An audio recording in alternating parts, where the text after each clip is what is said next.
I'm not seeing us on the YouTube page, but maybe that's just something weird. If you're seeing us, I believe you. I'm seeing us. Fantastic. I kind of want him to be lying. Yeah. I kind of want this to all just be Drew. No, Just no, lying. it just updated for me. Oh, damn. I think we're good to go. Cool. Hello and welcome. My name is John August. My name is Craig Mazin. And you're listening to episode 700 of Scriptnotes, a podcast about screenwriting and things that are interesting to screenwriters. Today on the show, we are doing something we haven't done since 2020, a live show with our listeners on Zoom and on YouTube. Hello, listeners. Like a lot of things about the pandemic, we only half remember what we're doing. But while we're still an audio-first podcast, we are going to be doing some things in this episode that benefit from being able to share screens and look at things. So if you're listening to the audio version at home or in your car and happen to be close to a screen, consider going back and watching some of this later on YouTube because there's actually images to see. We'll also be answering listener questions live on air, including a few in the bonus segment for our premium members.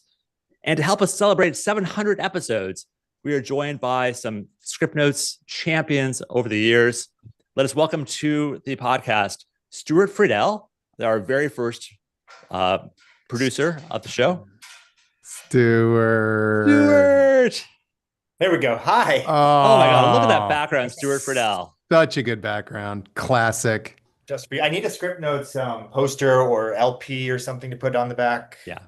No. Yeah. We're going to release the whole show on vinyl, and it's going to be a lot. It's a lot of vinyl, but it's worth it. I'm just to have that for that perfect audio quality. It's for working out. Absolutely. We have Megan McDonald, Scriptnotes producer. Megan McDonald, welcome back to Scriptnotes. Megan. It's Megan. Oh my gosh. We're so excited to see you. Another good background. Thank you. Megan, you were a crucial part of the professionalization, I think, of Scriptnotes, because when Stuart first came on board, it was we were just winging it. We were just like trying to figure out what it was. Like we didn't know how long to go. There. He's right there. It is true. It's absolutely true.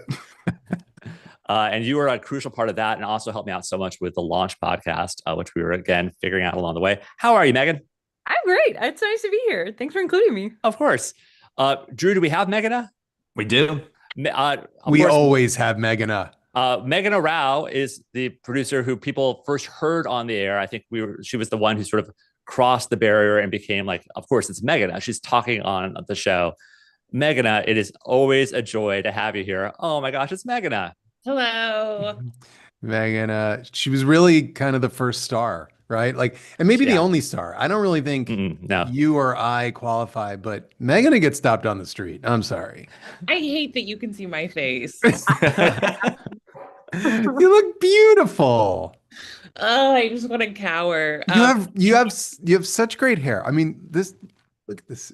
I mean, it's like, beard? oh, I got rid of it. He got rid of his beard and the hair on the top of his head. He's basically just trying to steal my look. I do like it when people are like, "Where's your beard?" I'm like, "Where do you think? Where is it? It doesn't come off in like one piece." Rips it off. Yeah, absolutely. Yeah. It's with hair and makeup. It's back in the van. Yeah. Yeah. Megan, thank you again for being awesome on the show and for joining us here today. So yeah, you were part of if Stuart was the originator of the show, he was the one who sort of like got the train running. Megan sort of sped it along and sort of got us figuring out a little more stuff. You were the heart, the soul, the smile, the laugh of the show. Thank you. And then there's Drew, but whatever. I mean, it's just really hard to work for John. That's what I'm getting. Now, the very first episodes of the show were edited by either me or by Stuart, but at a certain point, we're like, somebody who knows what they're doing should be doing this, and that would be Matthew Chilelli. Matthew Chilelli, come cross from post-production into production. Join us here on the Zoom as we celebrate 700 episodes.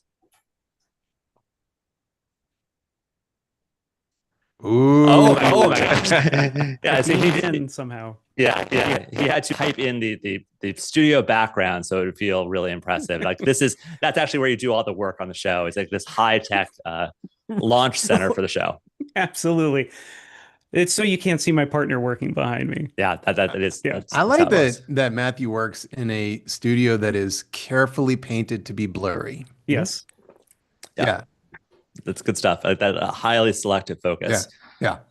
700 episodes, guys. Thank you so much for getting us here.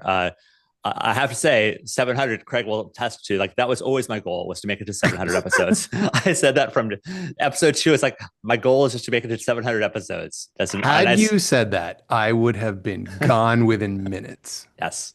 As we talked about in episode 100, I was hoping to make it to 100 and it had no instincts beyond that point. So it's crazy that we're here now. With a book coming out, so many people on this Zoom were so crucial to getting this book in good fighting shape.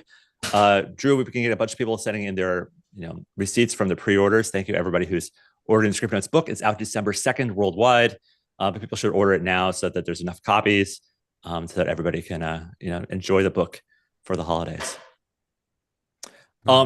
I have a topic that I want to discuss with this group before we move into other things, which is, how do you talk about a movie or a show without spoilers? And where is the boundary between, okay, this is just a thing in popular culture we need to talk about, versus this is a spoiler and I have to be really careful to discuss this thing? So the specific thing is the movie Weapons, which I greatly enjoyed. And I went in without any spoilers at all, which was fantastic. I managed to not know anything about the movie.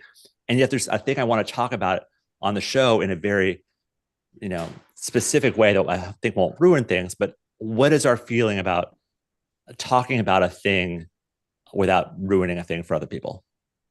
Craig, start with you. What's your instinct when it comes to a spoiler? Well, I think I'm pretty good about this. There are things that I feel like, okay, if you know this, it actually won't ruin any surprise. In fact, you're gonna hear about this or find out about it as part of the general setup of the movie or story. So like, I've been trying to get everybody to watch Hunting Wives, and it's worked because it's the #1 show on Netflix, I assume because of me. Yeah, absolutely. You are the salesperson for it. Yeah. And so when I talk about it, I'm like, okay, none of this is a spoiler. It's going to sound spoilery. You're going to hear about this as part of the setup. And I feel like setup is fair game. Once you get past setup, then you get into that territory of, are you ever going to watch this or not? Because then I'll just tell you what happens. But I keep it inside of setup. I think that's safe. Stuart, what's your feeling on spoilers? I think it's context dependent, and it is dependent on the person hearing to make their boundaries known.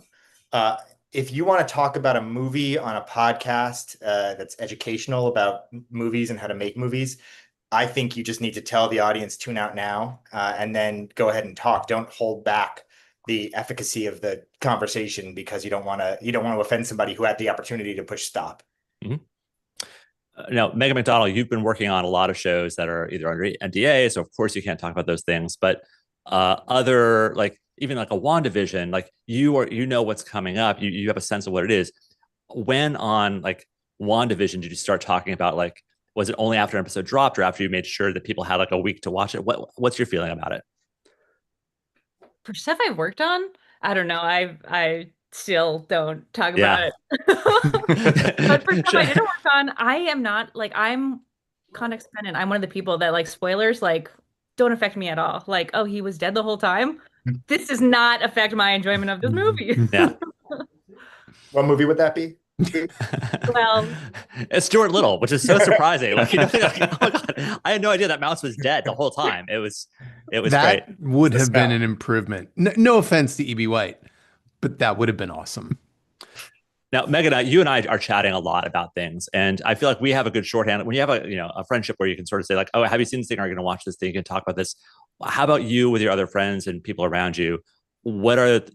How do you communicate about what you want to know and what you don't want to know? I'm kind of with Meg. Like, I feel, and Stuart, especially like working in this industry, spoilers are just craft. Like, if there's a big twist coming up and you tell me about it, it's like, then I'm watching it with a different lens, being like, okay, how do they set this up? How does this work? But I do try to be respectful for people who don't work in film and entertainment and not spoil things for them. But I feel like as soon as you land at LAX, spoilers are free game. Yeah. Wow. Yeah. I also feel like there's some time limit that happens where like Mike hasn't watched Severance, but it's like, I might watch Severance. And it's like, oh, well, I can't talk about like really sort of anything Severance wise in your presence. And on like work Zooms, just for daily office stuff, we do have to have a conversation about like, okay, are we going to talk about this thing or not talk about this thing? Or people will mute themselves during part of it, which can be rough.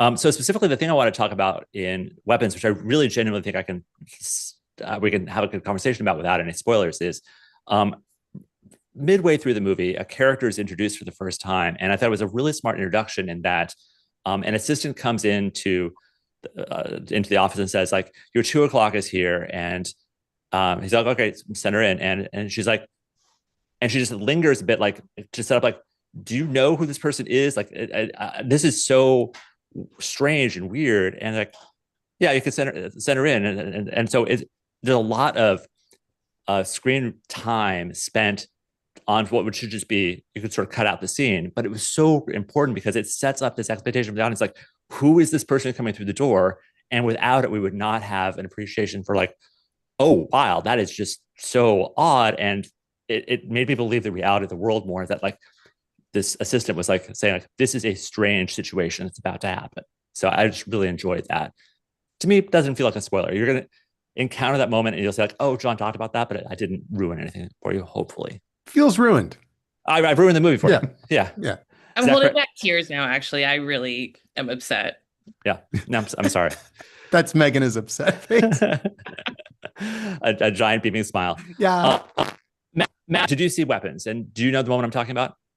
No, I haven't seen it yet, but I still feel like that's fine to talk about. And also so many things, not that this is a judgment at all, but editing the show, so many things have been ruined for me plot wise. And then I just keep it inside and turn it off and don't share it with anybody. But yeah, it hasn't affected my enjoyment of movies. You just let it out. You just shared it. Now everyone knows. I feel terribly guilty. Here's why I feel guilty. I never even considered that. I took you for granted, and I'm sorry. I'm not going to stop. I'm going to keep doing it. Yeah. But at least now, I'll be guilty along the way instead of just suddenly all at once on YouTube. Yeah. There's two things I'm realizing now that we're doing this live is that, first off, all of the mistakes that Matthew cuts out, and it's mostly like my verbal, mess ups that Matthew fixes that he can't fix on a live stream, which is great. Good for the world. Second, there's so many cases where maybe not every episode, but every second or third episode where Craig and I will say like, oh, Matthew, you have to cut that out. Like what I just said cannot be in the air. So like, so much stuff that, is so much is sealed in the vault. So people, because Matthew is so good about cutting all this out and you rely on him, what people don't know is that John and Drew have the exact same thing they do when they do a verbal flub. Matthew, can you do it for us? I know you know what it is. Oh, right. Yeah, it's like it's almost the sound of a tape rewinding. As a person, it's like you're in the middle of something. It's like you're and then go back to the beginning. It's like that.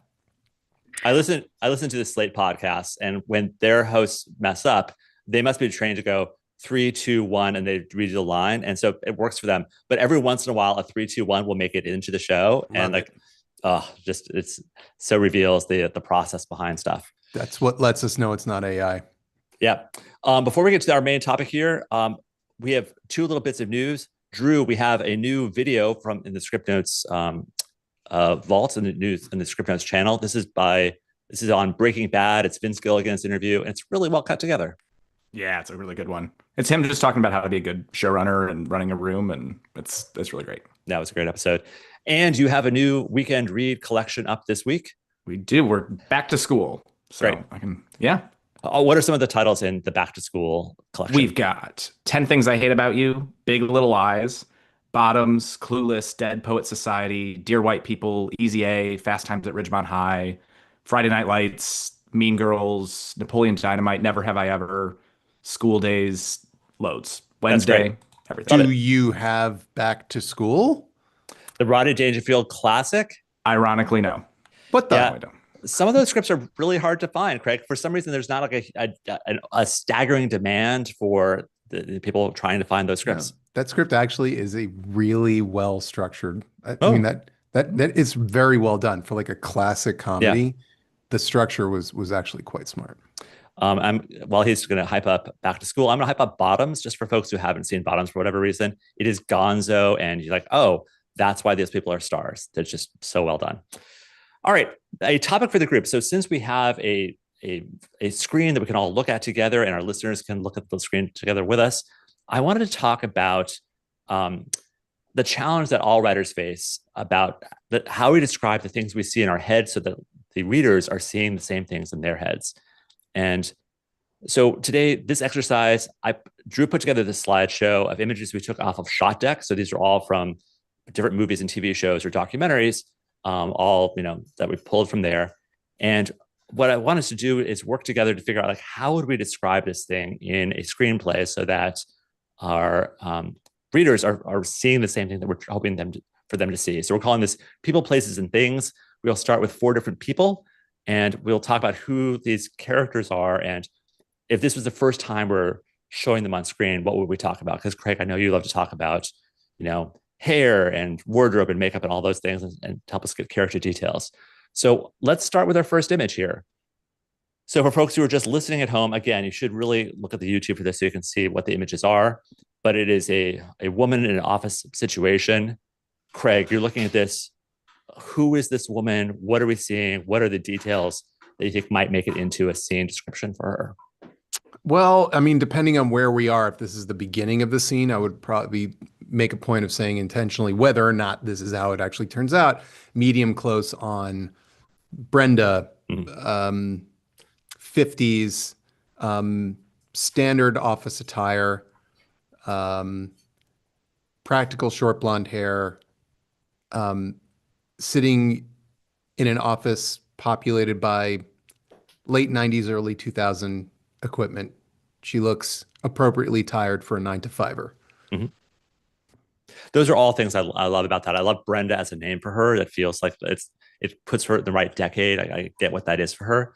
There's something about her expression that I feel is good to sell, and that you could give that one sentence. Like, she has a face that she's always looked like she just smelled something terrible.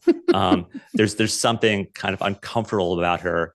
I like it's standard office wardrobe, but also it's like sort of a fun pattern underneath a blue blazer that she's like trying to inject some spark there under this and failing. Yes. Yeah. If we were talking about the overall thing, it's like, flat office lighting is doing her no favors. It's not a glamorous look. Stuart, Meghana, do you have any more suggestions for things we might talk about with this woman if this was the first time we were seeing her on screen? I might say something like, in a happier life, she'd be a school librarian. I like that. It's sort of the as if, or like the replacement kind of thing, gives her a sense of who she is. I might mention something in relation to who she's talking to, like if she's talking to our main character, maybe something like, and she is not pleased to see this guy. Yeah, I like that a lot, because it gives you a sense of relationship to the space around her and to what's actually really going to happen in the scene. Megan, anything else jumping out for you about her? Just a suit jacket that doesn't quite fit. Shoulder pads that extend beyond the shoulders. Mm-hmm. Maybe that was her look. I mean, but it's a look. The decade. Yeah, I mean, but it's probably clothes that she's had for the last 8 years. I mean, she sort of has just a standard uniform and hasn't updated it with time. That feels fun. Drew, show us what this is from. There we go. So it's a documentary, The Snowtown Murders. Oh no, it's not a documentary. It's a real thing written by Sean Grant. So Jenny Hallam is the actor we're seeing there. Cool. Next up, we have another young woman in this case. And so the image we're seeing, if you're not watching this, is a young woman. She's sitting on the grass. The wind is blowing through her hair. She's looking over her right shoulder. It is a beautiful sort of painted, it feels like a painted backdrop, but it's like outdoorsy grasslands. Who wants to start with this image? it's so striking, but I want to know if this was the first time we're seeing this character, how do we describe her?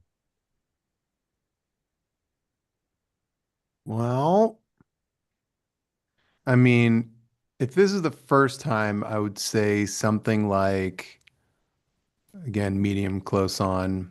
Let's call her Anita. Mhm. I'm going to say late teens. Mhm. Yeah, the age is kind of ambiguous in a way that I think it's Yeah. worth noting. Yeah. Yeah. Late teens, staring off at everything and nothing at the same time. She sits Yeah. in a windy field somewhere in the Great Plains. Mhm. Her hair blows in the wind, Mhm. as beautiful messy as it would be done up. Yeah.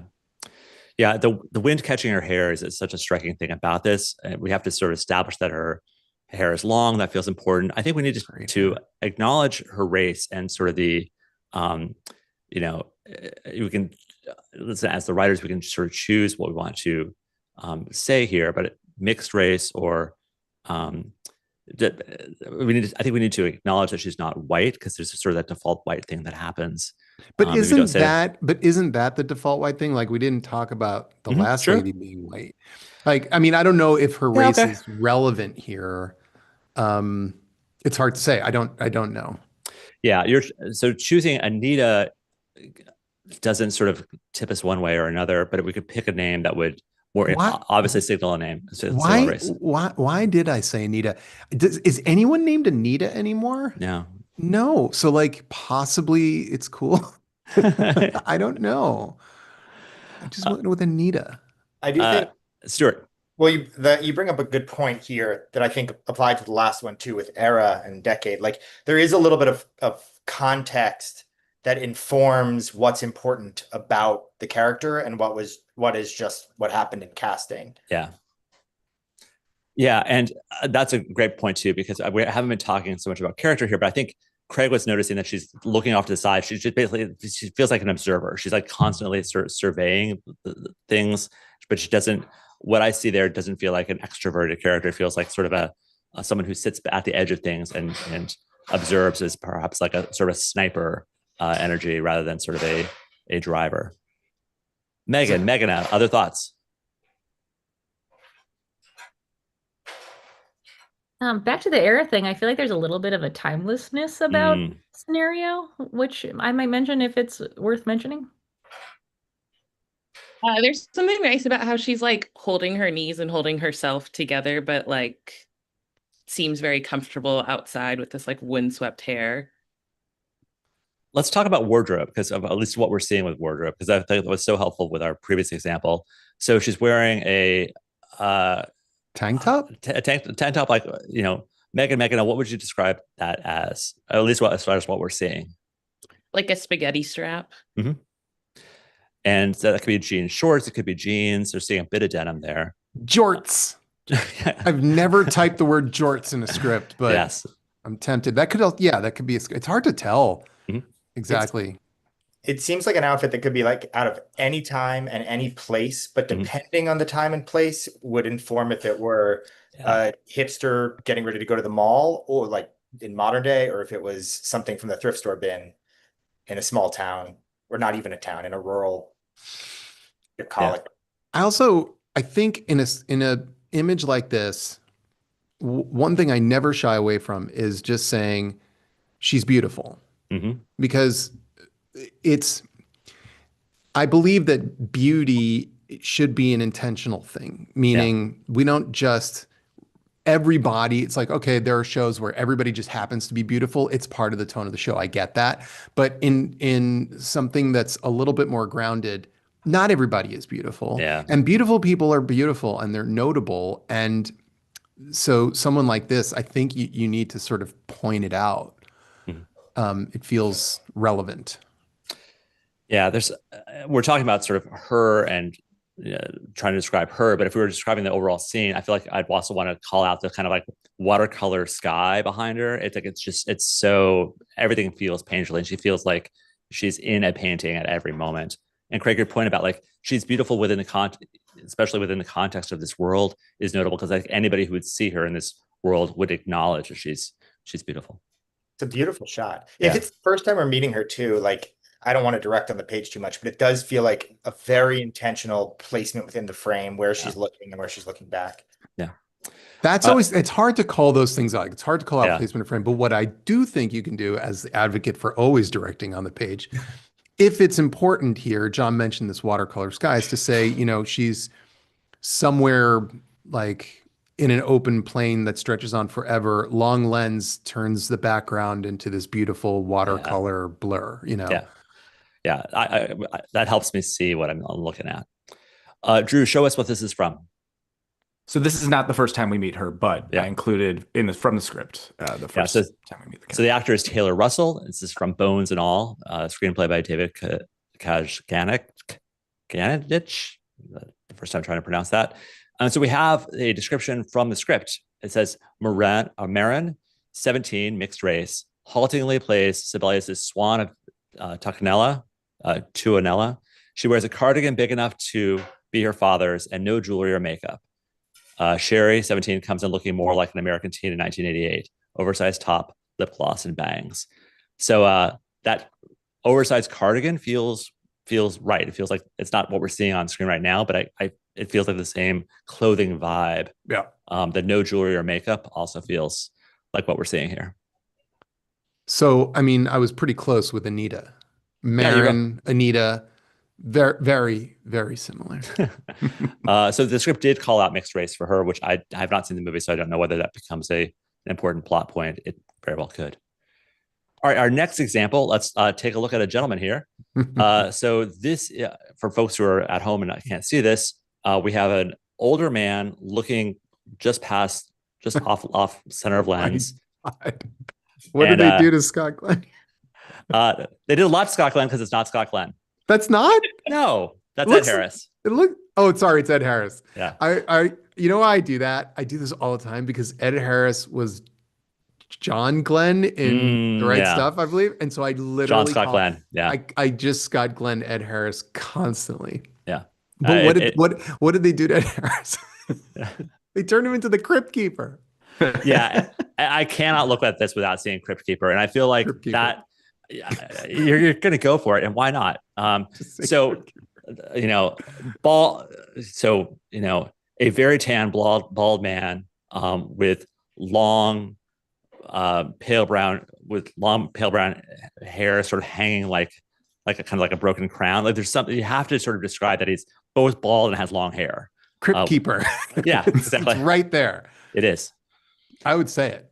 Yeah, I think you say Crypt Keeper. Yeah. The glasses also feel important. So he's wearing like almost like Bjorn Borg glasses. Like they feel like very 70s, thin framed glasses. His shirt is specific and wonderful. It feels like something like a rare find in the 80s bin. I mean, it's a lot of it's just great. Yeah. This is hard to describe. Yeah. I'm always cognizant of trying to match my prose to the tone of the script. So I wouldn't necessarily say this in everything, but I think he looks like Dave Gruber Allen's mean brother, like mean older brother. Mm-hmm. Yeah, I wonder if we could marry Crypt Keeper and how tan he is. He's like a South Florida Crypt Keeper. I mean, yeah. I mean, weathered skin, Crypt Keeper style hair flows from his otherwise bald head. He has the strange panache of an aging hippie who is now stuck as a motel clerk in Tallahassee.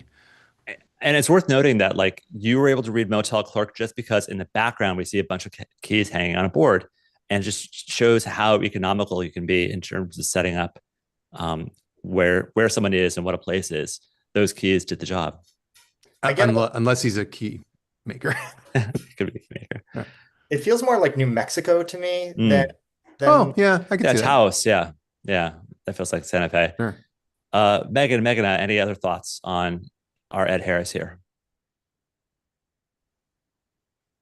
Not really. There's something about his eyes that feel worth mentioning. I don't know if they feel like wet or something, but there's like a sparkle maybe that I would mention. Yeah, I think that's a good point, because they do still catch the light, even though they're sunk pretty deep in there and they're hidden behind the glasses. And I would also add, even though he's not Scott Glenn, you can't help but feel like maybe something about Glenn him. Presence. I also, granted, we know this is Ed Harris, but even if I didn't know this was Ed Harris, I have a sense of what his voice probably sounds like, which is like a raspy smoker's voice. You sense the age in it. So show us what this is from, Drew. So this is from Love Lies Bleeding, written by Rose Glass and Veronica Tofilska. All right, our last person, this is actually two people. And so what we're seeing is two kids on a basketball court. The one on the right is holding a basketball. He's walking next to his friend who is counting something emphatically on his fingers. Let's talk about who we talk about. How do we talk about these boys? How do we set them up individually and together? Let's assume that they are principal characters in a story, and this is the first time we're meeting them. So all of our attention goes to the one on the left because he's counting and he just has like an energy to him. He has this purple pullover, which feels this purple sweatshirt that feels great and iconic to him. But the way he's counting, like making his points on his fingers, he talks with his hands clearly. That feels like a thing you can establish early on about him. He has gold frame glasses. His hair is sort of high. They both have sort of like high and tight hair, so I don't know that establishes so well. The one on the left has a rounder face. What else are we calling out about these two? I mean, it's on the page, since you may not necessarily, since you have to do this before you get here, right? So like we have two kids about 10 or 11 years old on a basketball court. Let's call Brian taller, thin, quieter, nervous, walks holding the ball with his friend. Let's call him Anthony. Shorter, stockier, constantly talking, emphatic, bright colors. He's smaller, but he's the one who stands out. Yeah, smaller, but a giant personality, giant presence. Yeah, feels like LeBron and Maverick Carter. Like Anthony, like Anthony focuses on the stats so that Brian can keep his focus on the game. Yeah, I like that. Megan, what are you thinking? There's also something about their expression which lets you know that these characters have this conversation or this argument like several times a day. Yeah. And I think we want to hear that in the scene that follows. Like the first line up needs to be from, we're calling him Anthony on the left, and just like him like listing all the points of things. It just feels so right. And so, yes, you can get some of that in the description, but like the first bits of dialogue are going to tell us a lot about what their dynamic is. Any other thoughts on these two boys? Let's just show what this is from. This is from He Got Game, written by Spike Lee. And I would say like Anthony on the left feels like a Spike Lee character. I feel like I see him, and I love to see him in these movies. All right, so that's people. Let's talk about some places. So these are some settings for actual movies that have happened. So this first thing we're seeing, they're islands. They're like cliffy islands in a very blue sea, and it's let's be more specific about sort of where we are. If this is a setting that we're traveling to in the movie, imagine this is a helicopter shot bringing us in here. How are we describing this? Megan, let's start with you. What if this is a thing that you're seeing, you're putting into your story as an establishing shot? How might you describe what you're seeing? I would call it like an untouched island in a beautiful blue sea, like not a person or building sight. I guess. I don't know. Yeah. I feel like dinosaurs should be here. Yeah, it definitely feels super vibrant. One of the challenges with the island is my default goes to sort of like survivory kind of desert island. And this is not that. It's to me, this feels like Greece or Thailand kind of. It feels like the high cliffs are what sort of really establish it, that it's, it's like a forest atop, cliffs over this vibrant blue sea. Yeah, I'd probably go for a sprawl of islands just so that we get the sense it's not just one, because that's what people go to. Sprawl of islands. Um, yeah, high cliffed islands covered with low, dense clumps of trees. They they sit amidst the peaceful blue water. We're not in the open ocean. Yeah. I hate describing shots like this personally. Yeah. I hate it. It's just, it's so boring. And people skip it. Yeah, because because nothing happens. Right. The truth is, in a shot like this, just looking at it as a picture, because the drone isn't moving. This isn't a moving picture for us, but would be in whatever it is. It's even boring to look at just as a frame. It just feels like a tourist, like a pamphlet cover. So if it were moving, then maybe something would be happening. But really, it's just sort of establishing. Yeah, it is establishing. Yeah. Any more thoughts, Megan? Well, okay, say this is like the first shot of your movie and you are establishing tone through this. Like there's something so glossy about this image. It makes me feel like this is going to be like a fun rom-com or like streamer sort of thing. I feel like Meryl Streep is going to be singing a song at the edge of one of these cliffs. Right. Yeah. Did you have more, Megan? I'm sorry. I was just going to ask like how you guys would describe this image to set up the tone of that. I wouldn't. I don't. Yeah. This is not, to me, like, you can't set up the tone of a movie with this, because you might as well just say opening, fairly conventional shot of beautiful islands. This is going to be one of those. Like, you don't want to do that. You don't want to undermine your own cause. Craig, I'll say, like, if you're talking though about like the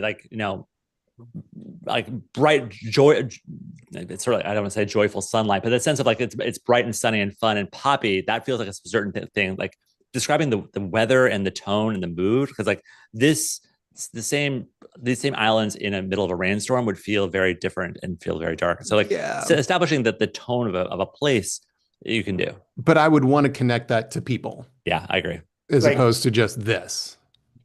It feels to me like this is the flyover shot before we get to the layer of the bad guy in an Austin Powers, like a parody of a spy movie. This is, I mean, to me, I think I'm more in, like, I feel like this is midway through a rom-com. They have, they've arrived at this beautiful lagoon, right? And then this is sort of the shot revealing how beautiful it is, although there are no boats here. So who the hell even knows? I don't know. Like, in any of those contexts, there are different ways to do a one-line, quick establishing. Like if it's a parody of a spy movie, I'd say like the craggy cliffs of a Windows default background. If it were a rom-com, I'd say like flying like uninhabited seas. We might be the only people for miles. Like one, doesn't even go on to line two, but either way, quick and snappy. Yeah. So everyone thinks this is something funny, but it's or a rom-com. It's not. It's Chronicles of Narnia, Prince Caspian. It's a screenplay by Andrew Adamson, Christopher Marcus, and Stephen McFeely. This is why we were struggling. This isn't even on Earth. Yeah, it's not. This is Narnia, you guys. Like, so really, the way I would describe this is Narnian islands in the great sea. Beautiful Narnian islands. Cerulean seas, yes. Yes. Yeah. It's Narnia. It's Narnia, dude. Of course. All right. We'll be getting back to Narnia with Greta's new movie. I'm excited to see that happening. All right. Next setting. Wow. Speaking of Villain's Lair, so this is it's in the shot we're seeing, there's a very overcast, a storm, but we're seeing this guess we call it brutalist, but brutalist modernist building that it's all concrete and glass. Yeah. And we're seeing soldiers or police people approaching the front doors of it. How do we talk about this? It feels like, to me, it feels like almost like it feels like a Tetris piece that's turned into a house. I think you want to talk about the square angles of it all, and it feels like some sort of discarded piece of a puzzle. Yeah, this is Craig, sort what's of. your feeling? I mean, to me, this would be all about the movement. So, a single file line of SWAT team members move, guns out, pointed forward towards the glass wall of an angular concrete and glass modern home, 2 stories, sitting in the middle of this absurdly perfect lawn under gray skies. Like, it doesn't, the house is actually not, it's John Wick house, basically. It's like a smaller John Wick house.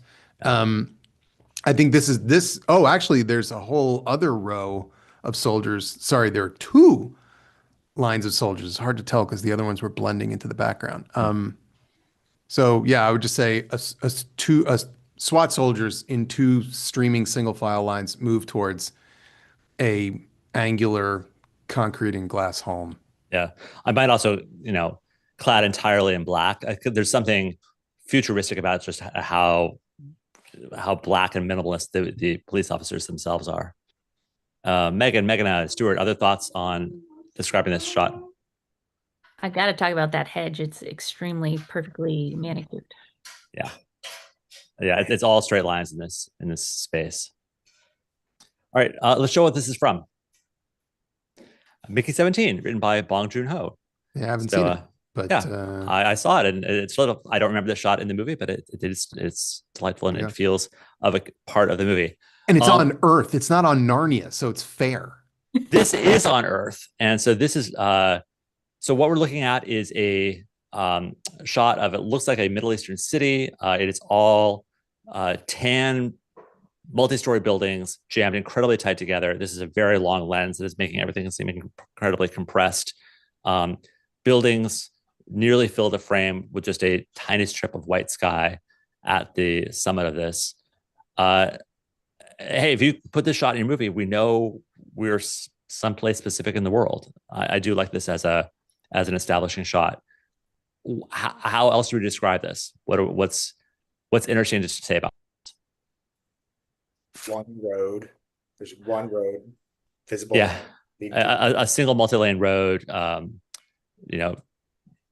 Bisects an incredibly dense city of all yellow concrete buildings. You did a pretty good job. Heck, the way you set that up. It's pretty much it.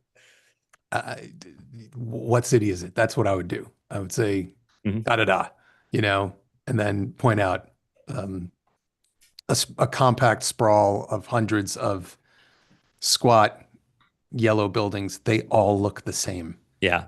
That the uniformity of it is, I think, what's so striking about the image is that it's 1 second here.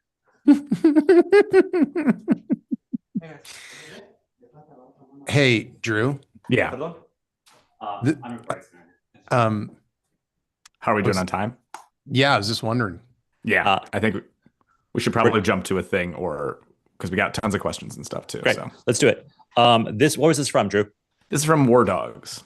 Oh, yeah. My boy Todd Phillips. Do you know what city this is supposed to be, Craig? I feel like this is probably Jordan, maybe? I can't remember, but yeah, I'm going to guess Middle East. I don't know where I don't know where it was set versus where they shot it, but sounds right. Great. So we have 2 extra things, which we won't get to in this podcast. We had things that we're going to discuss these wired hands, which was a sort of unique thing, and then a monster from one of the King Kong movies, and sort of how you talk about a monster. But it was fun. We've never done that on a show before, and I liked it as an exercise to go through this. Now, Drew, you had a game we could go through, or we could do listener questions. You are a producer. You're in charge. I think we should do listener questions. Let's do some listener questions. So we have some listeners who have joined us on the Zoom, and so bring them on. Let's have them ask their question. All right.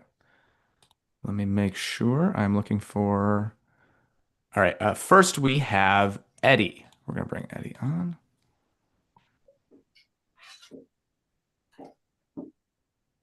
Should we soon? Eddie. There's my camera. There's my microphone. Fantastic. How are we, everybody? Very well, thank you. Cool. And Drew, just so we can see Eddie a little more clearly, do you want to take our other panelists off for the moment? We'll bring them back on at the end. So just me and Craig and Eddie for a moment. Wow. It was rough. We'll see you guys back at the end. All right.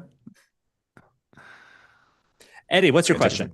Hello. My name's Eddie Hamilton from London. I'm a film editor. I've listened to every single episode of Scriptnotes since the show started. Incredible. I started around episode 40, listened to the back and listened every week. It's the only podcast to listen to every week. My question is, John and Craig, please would you briefly discuss your experiences of rewriting and restructuring your own scripts and advising other filmmakers while in post-production?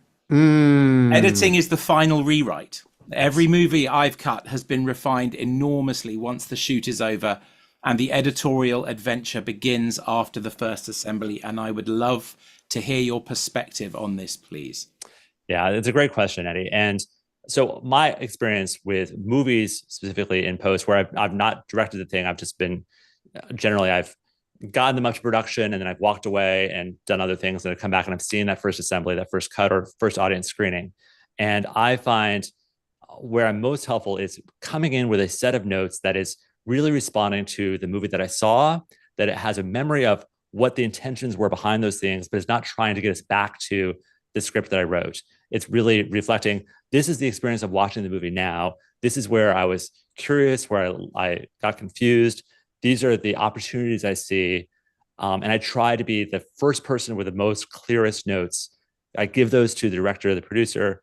They agree with what they agree with, and then they bring those to the editor and start working on the next cut. Are you always invited in? I am not always invited in. In the movies that have turned out well, I've basically always been invited in to do that, to do that function. And I feel like in many cases, like on Go, I was there for every frame shot, but in movies where I wasn't, like Big Fish, like being able to have some fresh eyes was so important because I could have the memory of like, this was the intention, but this is what I'm actually seeing was really helpful. Because editors, obviously, they're finding all this footage and they know what they have and what they don't have. I'm just looking at sort of, here's what I'm seeing, here's where I'm engaging. Craig. I actually, I was talking about this last night I did an event with Tim Good, who is one of our editors on The Last of Us and is yet again nominated for an Emmy. And we talked about this very thing. Once I get into the edit, I'm really trying to work with what I know we have, which is it's different. There are times where I will watch an editor's cut and go, okay, this scene, I'm not going to give you notes on this scene. I'm going to give you the script back. Read it. Go back to the script now because you edited what you saw, but the script had more information. I want you to go back and conform this, not like moment by moment, but feeling by feeling. Speeds, adjustments, tempos. It'll give you a sense of when to get close, when to get further back, and then we'll go from that. But usually it's pretty close. What you're talking about, Eddie, that does happen sometimes is you will watch and you'll go, okay, structurally, our theory was incorrect. Yeah. I'll give you an example. Our second episode of season 2, for which Tim is nominated for an Emmy, initially, there's this battle that's taking place at Jackson, and then there's this encounter that's happening in a ski lodge, and we go back and forth between them a few times. And what we found was once Caitlin Deaver says to Pedro Pascal, I know who you are, and I'm going to kill you, we can't leave. Yeah. We really can't leave. And so we did some restructuring there, which worked. And there's a lot of problem solving to that. And it's a joy because you understand you're doing the right thing. You have to be as open to the new possibilities as you can be, and you also have to be as respectful of what led you to that point as you can be. If you can have both of those in balance, then you are able to steer back towards the plan when needing, and you're able to steer away into something better when you are needing it.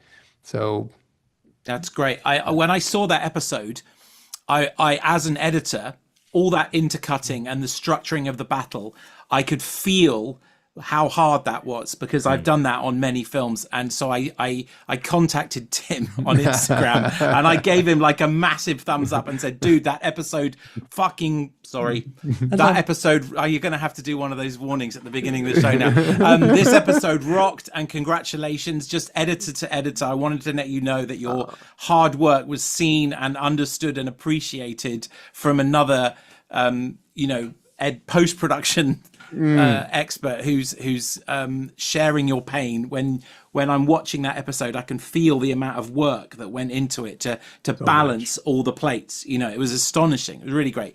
And the episode that you did about giving notes to producers or producers giving notes to writers applies to editors as well. And I made careful notes, and I quite often tell my assistants when they ask me about getting notes in the edit and how to respond, don't lead with your personal pain, all that stuff you said, Craig. It's totally valid for editorial as well. If anyone is working with editors, please have a listen to that episode. Anyway, thank you so much for your time. Wonderful. And thank you so much for listening to all the episodes. It's incredible. That's amazing. Great. My pleasure. Thank you. Thank you, Eddie. I feel like, by the way, anyone from our mother country is allowed to drop an F-bomb. They invented the language. It's fair. It's fair. It's fair. Next question is from Ruta. Ruta should be coming in.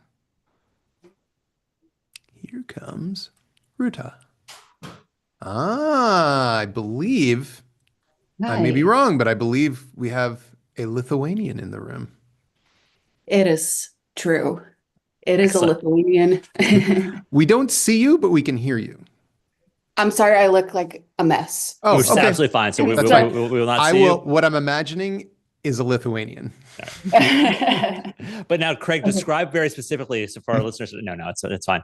Ruta, thank you for joining us on this live show. What question could we try to answer for you? Thank you so much for having me as a person with a question on the show. Great. And I have a question. On episode number 626, I think Craig mentioned that accents are a little bit like actor bait, and it can become a trap for them. And I was wondering if you know of any production designer baits, or is there anything you'd like designers not to do when bringing your scripts to screen? Oh, it's such a good question. And man, I could go on for a long time about this. Let me talk about like great examples of production designers who just got it and ran with it. I'm like, oh my God, so thank you so much. On Charlie and Chocolate Factory, Alex McDowell and his team would email me with like, this is what we're thinking about for the newspapers on the wall of Willy Wonka's father's house. It's like, great. Like, if that's a thing that I can sort of engage with, I can sort of help out with that. And I can sort of see like, and what you're showing me is like, oh, you really do get like who this person is, and that is fantastic. Where I have had issues in the past with production designers who will sort of take a scene they see in the script and like sort of just create a whole new setting for a thing that doesn't exist. Or there was an animated project where like I delivered a script and they were sort of showing me scenes that did not exist in the script. I'm like, that's not helpful for me. Like, I think you're going too far with the world building. You're trying to paint way outside the lines of what this project needs to be. Craig, bait for production designers. I can think of one thing that comes to mind. When you have a script where there is a town, oftentimes it's a fantasy or it's science fiction, but there's some sort of place. And what ends up happening is production designers working within the framework of the space that they have in the footprint will often over design the street. There's like a street of like 12 things, and everybody walks the set and goes, "Oh my God, look at how great this is." And you're like, "Yeah, but what's down the street? What's on the next street over? And why is every scene only on the street?" Suddenly, even if you extend it digitally, the town feels very small. And so over designing portions of a thing that you're going to be stuck in over and over and over is less. So when we made the Boston QZ, or when we made Jackson, I was like, let's not throw all of our resources onto one street. Give me little side streets, give me little alleys, give me little tiny things that we can do, that because we're going to want variety more than anything. It's more important than the one big ooh-ah shot. Variety. Spread it out a bit, and let's see what we can do. It sounds like maybe, Rudy, you are a production designer, or you work in an art department? That is the truth. I am a production designer. Yeah. Great. So you know what I'm talking about. Yeah. But generally speaking, production designers these days do a very good job of integrating with the visual effects supervisor to work hand in hand with production to make sure that they are building enough practical for the actors to be inside, but also leaving space then for visual effects to kind of complete things beyond that. So you're not, I mean, poor Ruta knows that everybody on the creative side wants the production designer to build the world, and then somebody from, the production manager's office comes in and says, "You have 12 cents."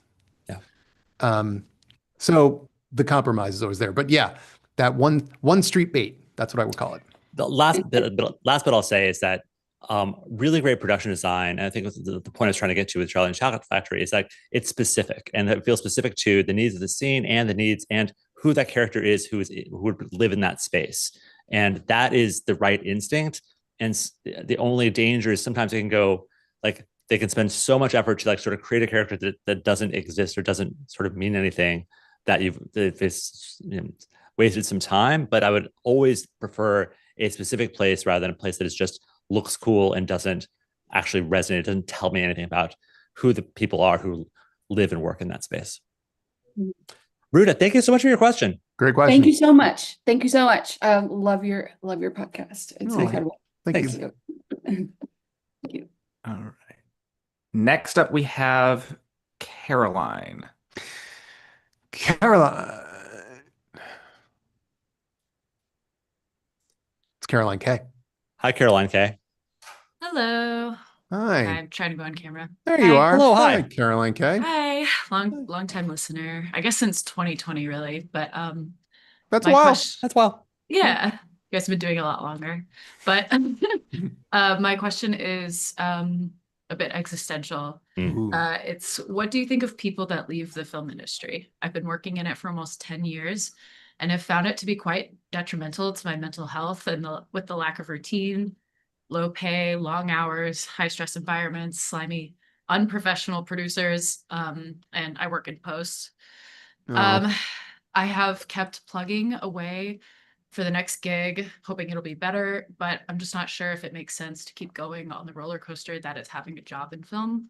I'm sort of damned if I do. Have you ever had your own doubts about the longevity of having a career in this industry, and how do I work smarter and not harder in this line of work? How do you rationalize it all?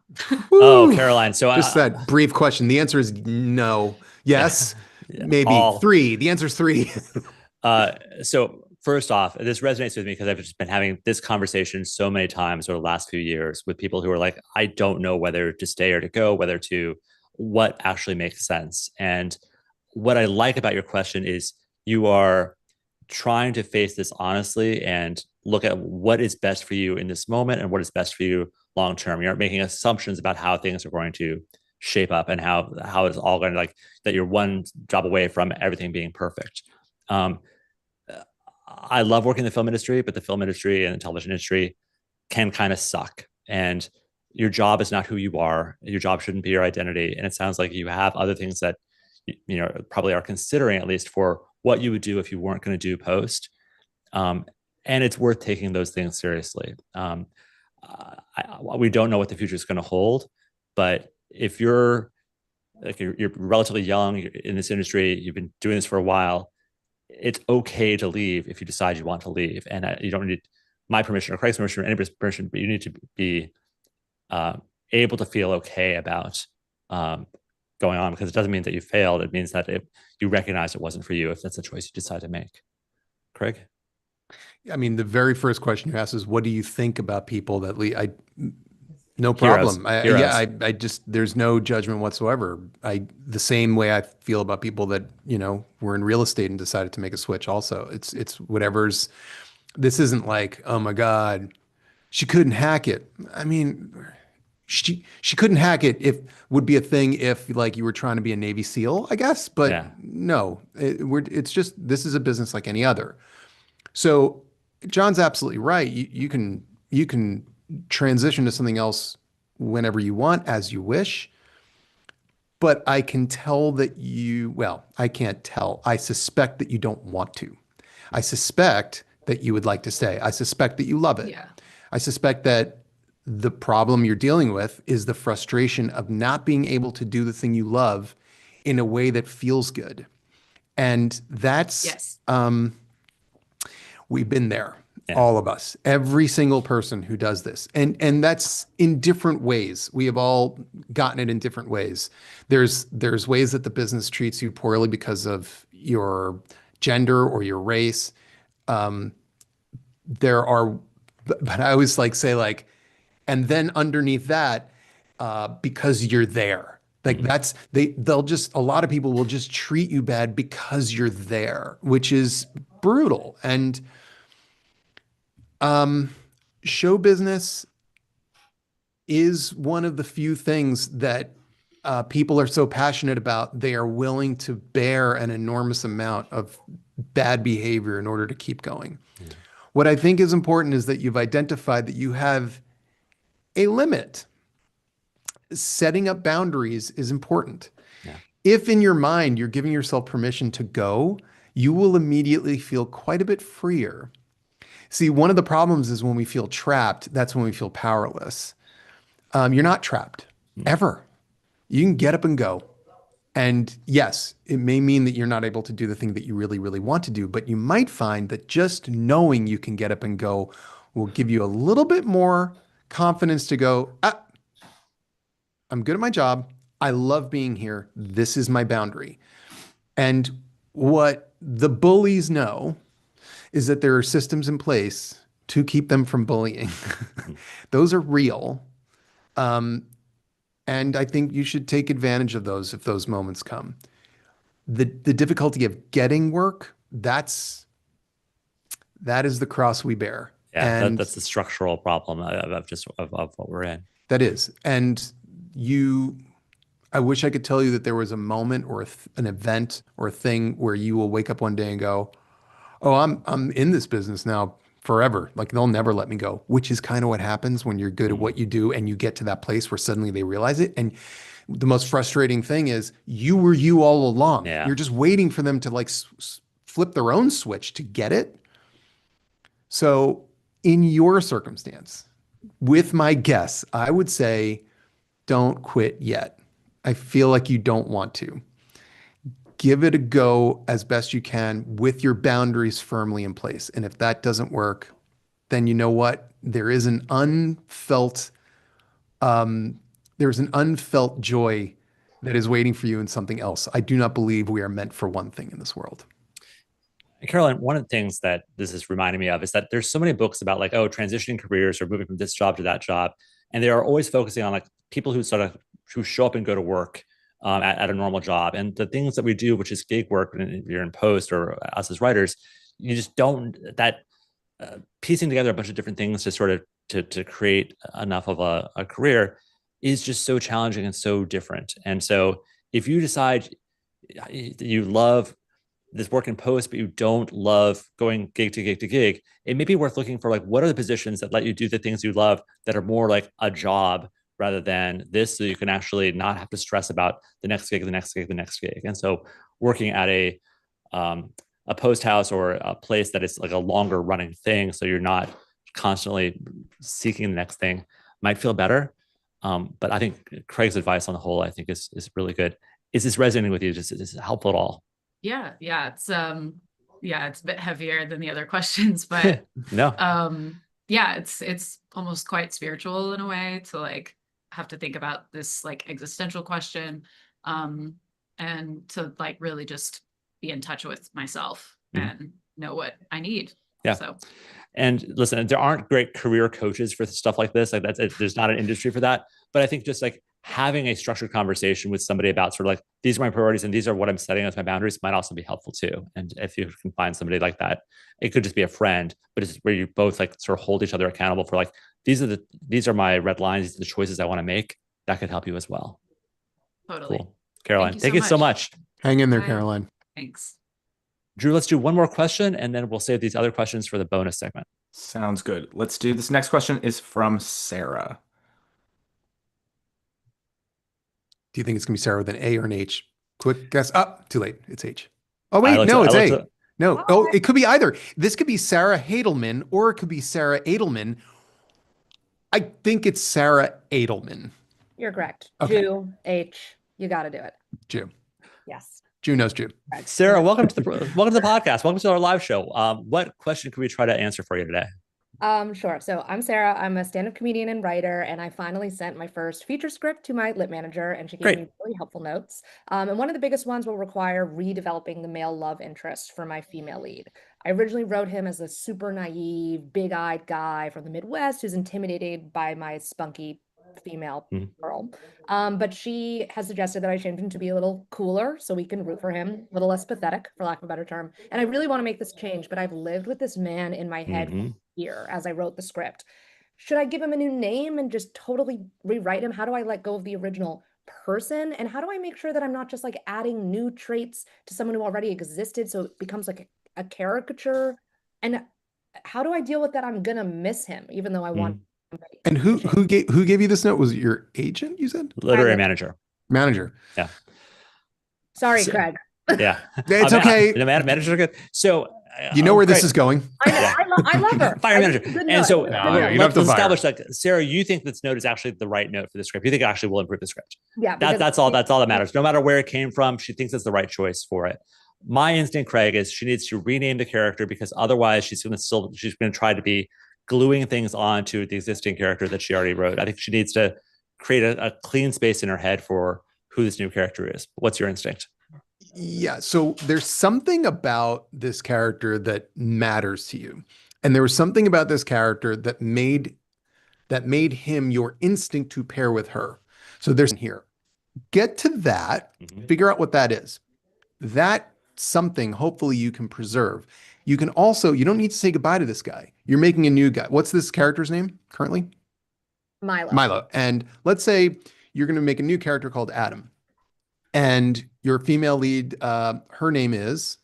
Katerina. Katerina goes over to Adam's house and he's just got to quickly deal with his idiot brother, Milo, who's there and who they can talk about and who may, you know what I'm saying? Like he doesn't have to go away. If there's value to him there, and then keep it. I guess that's really what I'm getting to is don't ignore what your instincts were. They were your instincts for a reason. And follow that thread as you do, but also then really do think, hey, who is this other guy? And how can I get as attached to him and as protective of him because of the way his purpose interacts with hers? But my suspicion though is, Sarah, like you will fall in love with this new guy too. And like, you know, the old guy's like, oh yeah, I learned a lot from him, but this is the right guy to be in this movie relationship now. So I think it's a really smart question though, because it shows that you're thinking about what works in this. You're thinking about what your intentions are, but you're also thinking about what's actually working. And that's the crucial cycle that we're going through is rewriting. It's really like recognizing what worked, what didn't work, and how to move forward and not being too precious about the things you loved. So good luck. Thanks, guys. You got I this. love you. I Thanks. really love you. We love you too. Thank you. Okay. All right. Bye. Let's do bring this one. I like this one. yeah. Yeah. The Korean father one. Yeah. Bo taught me this. Let's bring everybody back for our one cool things and our Come wrap-ups back, here. everybody. My one cool thing is a thing that's going to seem so obvious, but for folks who are not working in the film industry or in theater or something, they might not know, you might not know about spike tape. And so I want to sing the praises of spike tape. So spike tape are these little narrow colored tapes, and we use them on film sets and on stage to mark where things belong on stage or on the set. So it could be actors' marks. It could be where things are placed. You put it down, you take it up. It's really stiff tape. It doesn't leave bad marks. But have some of these around the house because there are things you want to label. Like we just did it we're repainting and redoing a bunch of the windows. That's the noise you hear in the background. And like we marked like, oh, these screens, like this purple tape is for like the screens that go in these places. It's just useful when you need to identify things and you can write on it. That's smart stuff. So get some spike tape. It's just delightful and you will find yourself using it all of the time. I had no idea that was. I just called it marking tape because the AC would just come with this marking tape to mark stuff. Yeah, I've always called it spike tape. Spike tape. Guys on the Zoom, are you calling this spike tape? What are you calling this? Painter's tape. Oh, yeah, it's not painter's tape though. Painter's tape is a specific thing that you can paint over, and this is a little stronger than that is, and it's narrower. So I've always called it spike tape. Drew, what did you call this? I call it spike tape, but I think that might be a theater thing, though. Maybe it is really a theater thing to call it that. Yeah, but I find it just incredibly useful. So I love it. A store on Magnolia in Burbank that has the rainbow of every imaginable color. That's what you want. So we'll put a link in the show notes to like the cheapo Amazon version. But like I love, Megan. I remember when we went to we had to get a special light for one of our live shows. And so we had like go set up an account to get a light for one of our live shows. And it was so fun to be in a place that just had like all the film stuff you could ever want. It's so great. All the supplies.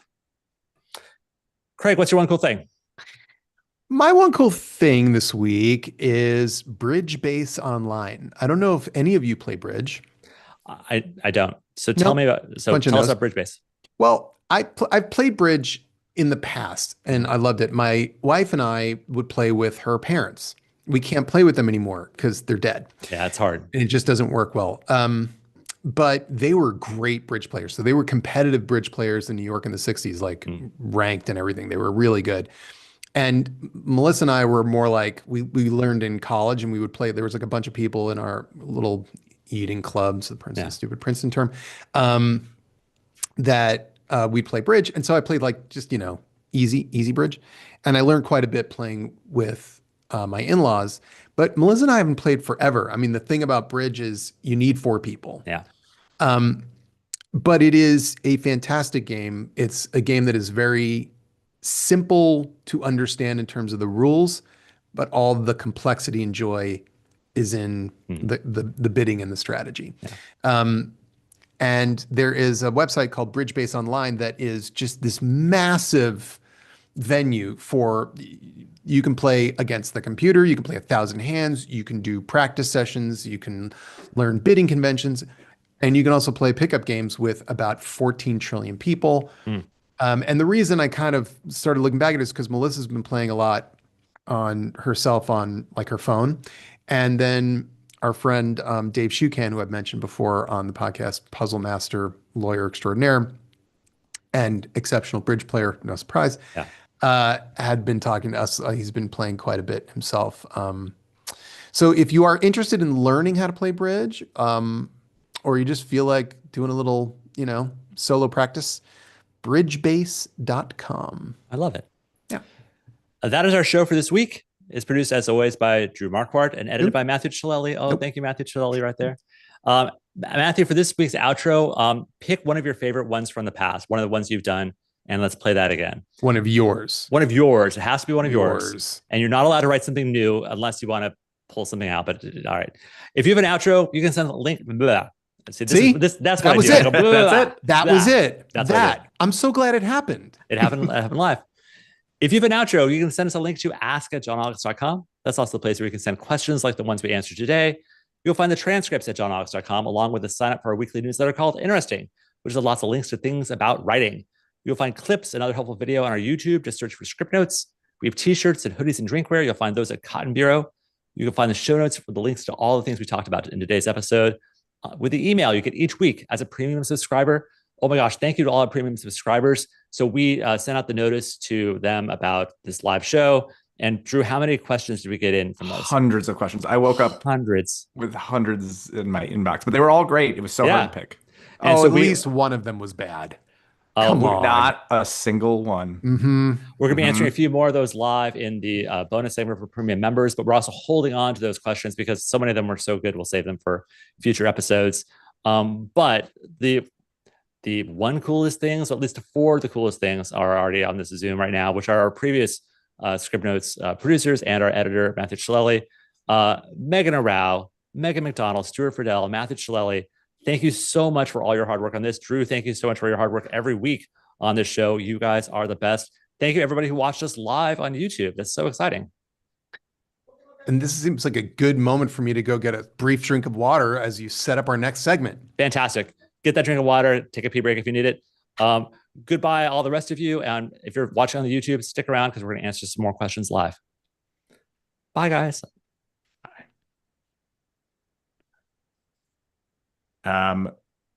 Megan, Matthew, Stuart, do you guys want to stick around, or are we going to have you take off?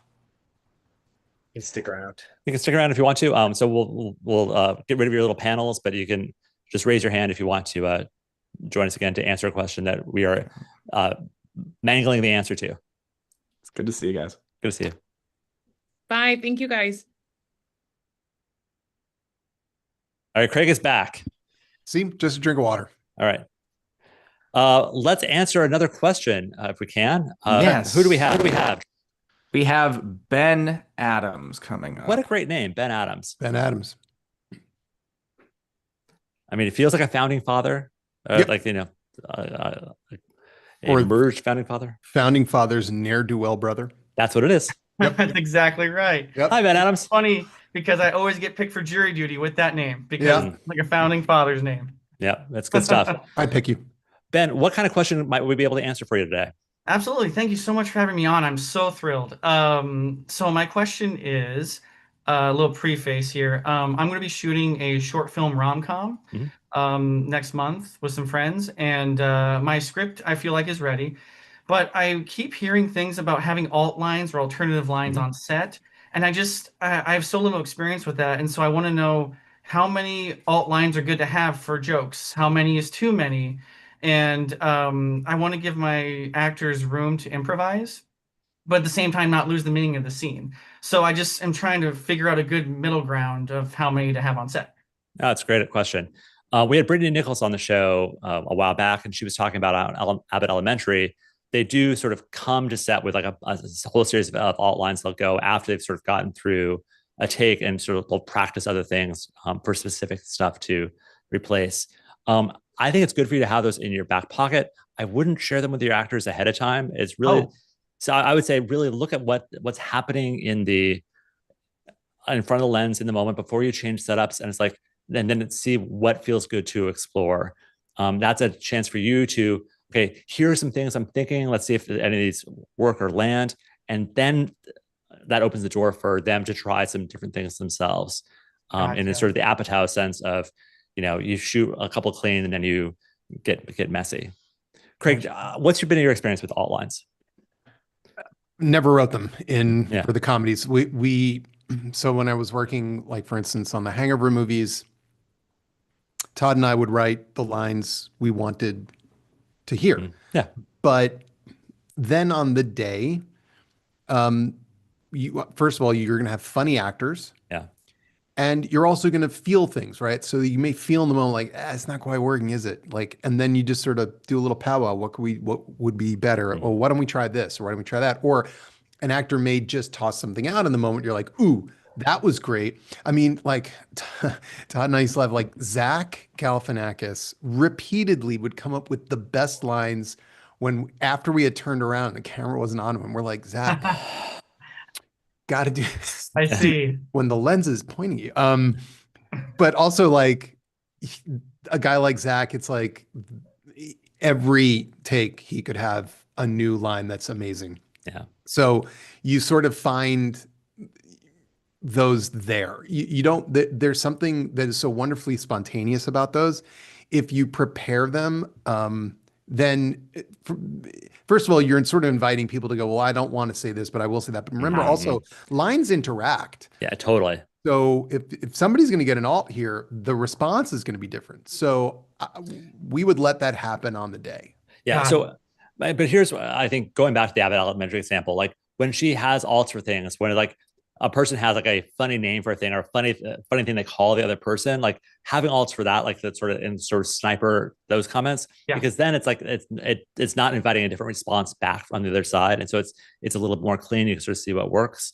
But I would say on your list of priorities for what you should be thinking about going into this rom-com shoot, it's pretty low on that list of priorities. Yeah. Really think about sort of all the other stuff and making sure that you have all the materials to make the best possible scene. Agreed. Yeah, I have my shot list, my storyboards, my script. I have all my actors, and everyone agreed to do it for $0, which is great. I have good friends. I called in all my favors. But really quickly, I invited my friend Tom, who's now a SAG actor. He was gonna star in it, but he's like, "Sorry, you got to pay me now." I go, "Oh, do you still want to come on set and be funny?" He goes, "Sure." So he's gonna maybe help me riff. Do you recommend that? Is that cool? There are people who that works out great for, and so like behind the scenes on a lot of the Apple movies, they were like just like funny people around who just did stuff. If your friend's helping you, great. If you're finding it's not actually helping, it's slowing stuff down, you can send your friend away, or he can go grab pizza or something. That said, from an ethical point of view, if he's in the Writers Guild, no. Yeah. So if you're a Writers Guild member, you can't work for free. You can't work for free. Okay, got it. Yeah, as far as I know, he's not. He just got his SAG card, and this was like we were talking about doing it together. And then he said, "Hey, sorry, I got this feature," and I'm like, "Oh, okay, cool, let's do it right." So I'm still figuring that out because I'm new. But thank you all so much. This was such a thrill. This counts as being a guest, right? Hey, yes, you're now been a guest on Scriptnotes. Yes. All right. Thanks all. Thanks. Appreciate you. All right, Drew. 2 more. Please. Next one is from Katie. All right. Katie with a K, Katie with a C, with a K. With a K. Almost with a K. certainly. I'm looking at the workflow, so I know it's with a K. Oh, okay, yeah. Hello, Katie. Hello. Hi. Thank you guys for having me on. Well, thank you very much for coming on and for waiting to ask your question. What can we help you with? Well, I was wondering, how do you guys, with your fingers in so many pies being projects at once, how do you juggle working on multiple projects? Like whether you have something that you're pitching while you're working on something being developed, while you also are in production or even distribution on another project, how do you find brain space to not forget about one?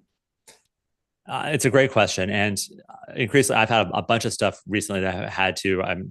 There's in a given day, I may be pitching on one project, having a meeting about a different project, and writing the other thing that I'm writing, and it can be tough to sort of switch gears. Except they're all kind of in clean lanes, and so I try to prioritize. This is the thing I'm writing. This is I need to block out this time to actually like do productive work. The stuff that I'm like pitching on or meeting on, I find in like the half hour before a thing, I can sort of get my brain back up to speed on what that thing is. I'll go back through the notes, find the stuff, and get myself there. I've said this on the podcast many times, I'm sure, over the years. But with a new project, I'll try to make myself a playlist in music for like, these are the songs that remind me about it. And sometimes playing that will also get me back in the mood for something, because there's times where it'll be like 2 months since I've thought about this thing, but like hearing those tracks gets me excited about it again and reminds me like, oh, that's right. That's what this project feels like. Craig, you've had to do this. Sure, but there are some people who really are producers at heart, and they love working on lots of things at once because there is an entrepreneurial aspect to their character. And there are other people who are a bit more monk-like. I think you're monk-like. I'm more producey. Yeah. I mean, I'm a full focus on a thing guy. Like I do still there are things that I help develop with other writers and filmmakers, but when it comes to what I'm doing, I can write one thing at a time, really. And because I put everything of myself in it, like 100% all the way, sort of tunnel vision-y. And that's just one of the ways that our mental architecture is expressed, and everybody's is different. So if you find yourself really struggling to do that, it may just be that your brain is attuned to the narrow lane. Yeah. And there's nothing wrong with that. You just follow the path of least resistance, because it's hard enough. Do you know what I mean? Like, why make it harder by kind of moving against, like, if you're a righty, don't throw a ball with your left hand. It's such good general advice. Is so much of this is recognizing what are your patterns and not trying to label those as bad habits or something. Like, no, this is just how stuff works for me. And the first couple projects you're writing, you're still learning what actually works for you. And sure, try some different things, and see what, maybe you write first thing in the morning, maybe write last thing at night. Maybe you are a person who can juggle a bunch of different stuff and you enjoy that. And the cross-pollination between the things is helpful for you, or it's not. And if you recognize what works for you, then you can really pursue that with vigor. Awesome. Thank you, guys. Katie, thank you so much for the question. As a Tallahassee native, love that. Love it being thrown out there. So thank you, Craig. Felt good. Felt good. All right. Last up, we have Kathleen. Kathleen, yes. With a K. It is with a K. That's very rare to see a Kathleen with a C. It's not Agreed. impossible, but I've seen very few. Yeah, it's not a lot of Kathy you'll see with Kathy a a lot, for sure. Yeah, but no Kathleen. I agree. Hello, Kathleen with a K. Hi, Kathleen with a K. Oh, we can't hear you, Kathleen. Do you mind? Okay, There we go. There we go. No worries. Hello from the Jersey Shore. Hey, what part? Where? I'm in Ocean City right now, but really Nice. yeah. Freehold. Thank you guys. I'm a longtime fan of the show. I We had really a appreciate you question. being here. So thank you Well, for joining us. Thank you for having me, John. I appreciate it. This is a question I have about options. I'm a novelist. I'm not a bestseller. I've had a couple projects optioned in the past, and I never expect anything to get made. I'm just happy to have interest from Hollywood. My last project was optioned in 2022 for about 2 years. And then around the same time, Netflix was developing pretty much a very similar show over the same period of time. And it came out last month. It was our #1 show. It's already renewed for a second season. And then I was told by people in the industry, like, this happens all the time. I know ideas are not copyrightable. I've heard that from you guys many times, and I'm totally in agreement with that. But I guess I'm wondering, do studios option projects just to kill them if they're very similar? Is Not there a really. line that's crossed? Is it not really? Is Not it kind of- really. No, it's not one of those sort of like catch and kill situations, like, with like sexual harassment lawsuits or anything like that. It's like, oh, well, that's the thing out there, so let's take that off the market. I genuinely believe that does not happen kind of at all. In your situation, I think one of the things that is exciting is that you wrote a book that's like, oh yeah, that should be a movie, and that should be a series, and everyone's like, yes, that should be a series, and there's now evidence like that would be a great series. And it may mean that what happened was too close to this other hit series that people aren't going to want to adapt your book. But I gotta feel like it helps put you on the radar. And I don't know whether your Goodreads reviewers and folks who are like enjoying your book are pointing out like, this book existed before this and it was effing great, and people should read this if they want a book in the same spirit. I would take it as a win if you can find a way to take that as a win. Yeah, I think I'm trying, and I think it's my family and friends who are watching it and saying, this is so close. This is pretty much your book. Like, should I? And then they're saying, if you litigate, that costs so much money. Do you reach out and just say, what's the deal here? And it's always my tendency to just sit back and do nothing. But and of course we have to guard against, a sense of passivity or doormatism. We don't want to be a doormat, but and I don't know the book and I don't know the series, so we don't know the details. All I can tell you is that no, Hollywood generally does not option material to not make it, or because it's too close to something else they have. They're not worried about something that's too close when it's fiction in particular, because there's already been something that's been a series like that 7 years ago, and there's going to be another one 8 years from now. The similarities will occur, particularly if you're writing in a genre space. And yes, family and friends who love you have a kind of focus bias because they've Yeah. read the book carefully and now they're looking for comparisons and they will find them. And when you read a lot of the lawsuits that get filed, it does consist of a lot of like, this is almost the same. All they changed was this or this, which you can kind of do. I'm not suggesting that it's impossible, and I'm not suggesting that you shouldn't seek legal advice. But since you're asking what our instinct is, our instinct is almost always no, that people are not looking to steal your book at all. Was it the same producer that optioned the book and made the show? It's the same studio, so it was under. Yeah. I mean, if, in particular, if it's Netflix, they make 14 million shows. So there's probably 12 other novelists who are like, hey, you know, that's not. Kathleen, I want to focus on this win you had, because like I bet there's a bunch of people who've written books who's like, wait, she's had multiple things optioned. Like I've never had anything optioned. That sounds actually, that seems pretty great. So whatever what have been your conversations with those producers? Because like I have to feel like they must feel some validation, like, oh, not only was our instinct right, that this was a good thing. I want to see what her next thing is. Second question is, they optioned it, but was there ever a script? Like, where did it get to? Like, and were there other writers? Like, what happened on that front? Was there a script? There was a script. I opted not to be involved in writing the script because I don't like to get in the way of something being adapted. I was like, if it's going to get made, then I'll stay out of the way. Yeah. So there was a script. There was a team attached to it. There was a showrunner. Oh, so Lord, they did not kill it. They spent some serious money, and so I'm sure those people are all heartbroken too that the series didn't move forward. Yeah. But wow, no, they were intending to make that show. Yeah, if they spend, I mean, if for instance they option a novel for a low amount of money, let's say they get away with like, hey, you know what, we're making a show, but there's this other novel out there, and you said it wasn't a bestseller. So right off the bat, if it were a bestseller, maybe they're like, oh my God, we got to get that out of the way. But then they would have to spend a lot of money on the rights alone. But for something that's a smaller amount, why would they spend $1 more? Here's the scenario that I feel is plausible, is that like they were like, we want to make a movie in this space. And like they read your book and they read something else or whatever the other project was. Let's get some R&D basically and do this stuff.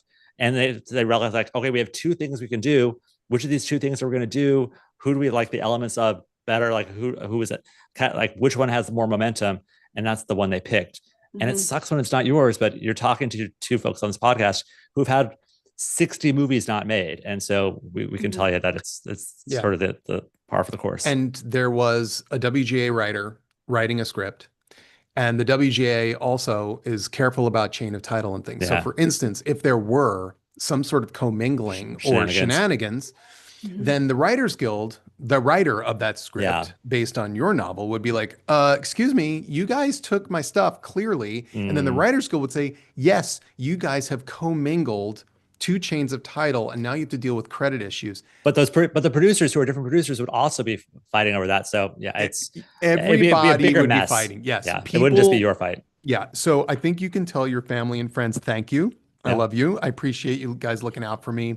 But you know, it sometimes feels worse when people are trying to convince you that you've been done dirty. Yeah. Because you can sort of start to feel like a doormat. You're not. You're a professional. You went through a professional process. The outcome that occurred is common. And you keep moving forward. Your job is to write books. Yeah. Not to dwell. So you keep writing books. Okay. Kathleen, it's a great question. And I'm really glad we sort of had this discussion on it. It was great. Yeah. And congratulations. Like, I mean, I'm not selling. I'm not sort of just like, waving it away. Like for any novelist to sort of get their things, not just option, but like they went and hired people and got a script and they got a show together. That's really far down the process in the pike, and we'll set you up for the next time. Cause I think you're on more people's radar because that book went that far. Okay. That makes me feel better. Thank you. Good. All right. Good. Thank you all. Thank you, Kathleen. Thank you to everybody who listened to the live stream. This was really fun. And watched. Yeah. Drew, thank you for putting this together. This was a lot of new first time things for you. So thank you for doing it. Nailed it. Thank you guys. Nailed it. This was really fun. I was last time we tried to do this in 2020. Man, that was a scramble. And this felt really good and smooth. Yeah, this was great. And well, I mean, we'll do it at episode 1400. Yeah, perfect. Established. So whoever's taking notes, I'll be so withered. You'll be Ed Harris with a Crypt Keeper haircut. I could theoretically do it. You could totally do it. I honestly, either one of us could do it. We just need to get the wig appliance. Actually, you can do it. I bet your I hair, got that face. and your hair grows straight. Yeah, it does go straight. It's true. I would just get like some sort of like curly. It would be very Hasidic. No, not good. All right. Thank you both. Bye, guys. Bye. Bye. That is done. And